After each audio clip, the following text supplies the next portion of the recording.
Magandang araw, welcome po sa ating prayer and exhortation. Tayo po'y manalangin. O aming Ama, kapayapaan niyo maghari sa aking prayer partner sa araw na ito sa pangalan ni Jesus. Amen.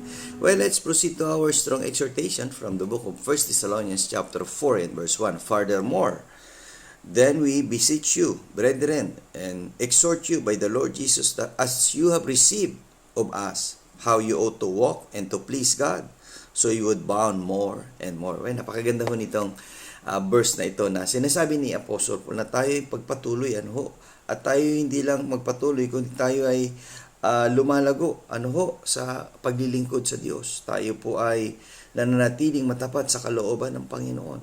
Kaya nga po sabi niya we need to be abound more and more, to increase more and more sa paglilingkod sa Panginoon.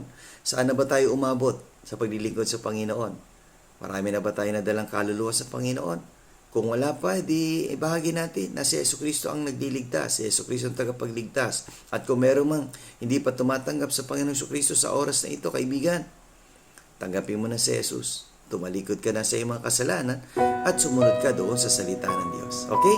See you again tomorrow sa ating Family Prayer and Exhortation.